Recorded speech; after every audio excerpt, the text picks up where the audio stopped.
Yo, what's up? This is Lian and today meron tayong special na kit na i-unbox at build natin. Ito yung plastic model kit na Iron Man Mark 50, The Infinity Saga yung version niya. At ito yung gawa ng Fund Joy. Yan. So, bago natin i-unbox yung laman nitong kit na to, check muna natin yung kanya mismong box. So, sa harapan, ito yung model ng Iron Man Mark 50. Meron siyang part na glossy, yung Iron Man Mark 50, and then rainbow effect yung kanyang name and yung kanyang parts. Nandyan yung itsura. Sa gilid naman, yun, ito yung itsura pa rin ng Mark 50, and then ito yung 1:12 scale ng plastic model kit. Sa likod, dito nakalagay yung kanyang mga included na parts, yung mismong itsura ng kit, yung kanyang likod, meron siyang stand na kasama, and yung kanyang available pa na ibang parts, yung kanyang, I don't know kung anong tawag yan, yung sword and other hands na kasama. Other side, yon. Ito pa yung mga ibang kit na available. Nandiyan yung Iron Man, Captain America, Spider-Man, and so on.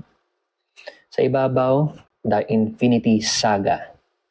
And sa bottom naman, other reminders and information. But yeah, let's start with unboxing. Bali special sa akin itong kit na to kasi regalo to sa akin nung Christmas ng aking anak na si Eric. So, check natin kung nila sa loob. Yun. Labas muna natin lahat. Okay, meron pa. Wala naman ng laman.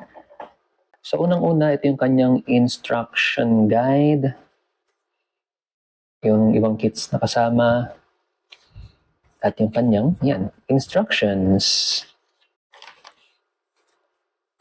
Next naman is, ayun, nakaseparate sa plastic bag yung kanyang mga hands, kanyang feet, at yung ulo ng Iron Man Mark 50. Hindi ko lang sure kung capture sa camera, pero ang ganda ng finish niya. Nakapaint na siya ng gloss. So, up close natin. Kung makikita niyo yung paint ng head ni Iron Man. Painted na siya ng gloss. Ang ganda ng details. So next naman, check natin to kung ano to.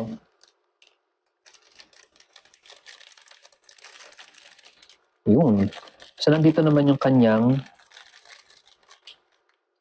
torso, weapon, and leg parts.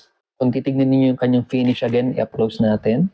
Yung kanyang lower torso, ang ganda ng paint to.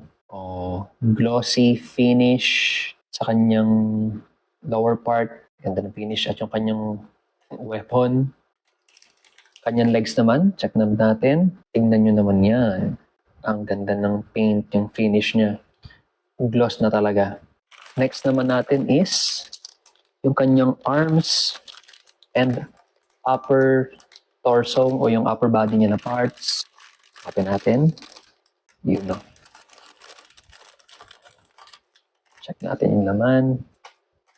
Tignan nyo naman yan. Yung kanyang upper body part. Nice. Yung kanyang arms. Nicely painted and detailed. Next naman is yung kanyang, well, not sure kung tawag doon, pero yung kanyang backpack. Yung parang weapon niya sa likod. Open na rin natin. And yun. Kanya itsura. And then lastly naman,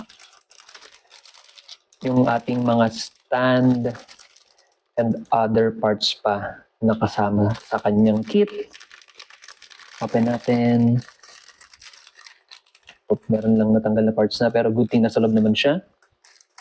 But, yeah, red parts, white parts. Yung white part, yung kanyang mga polycaps para sa ball joint. Yun. And lastly, yung kanyang stand. Ganda. Nice. Overall, meron siyang 7 runners and meron siyang isang stand, separate parts para sa head, hands, and feet. Then yung kanyang manual or yung kanyang instruction. konti na yung kanyang parts and maliit lang naman yung kit na to, pero sa details naman bumawi, especially sa kanyang finish na paint, napaka-gloss and napaka-detailed ng kanyang itsura. So I think mag-enjoy ako sa pag-assemble ng kit na to. So yun lang naman yung quick unboxing natin and share ko sa inyo yung review natin sa kit na to. So yun lang naman. Sa mga nanonood dyan, thank you so much sa inyong time. Like, subscribe, leave your comments down below, share the video, and as always, stay chill.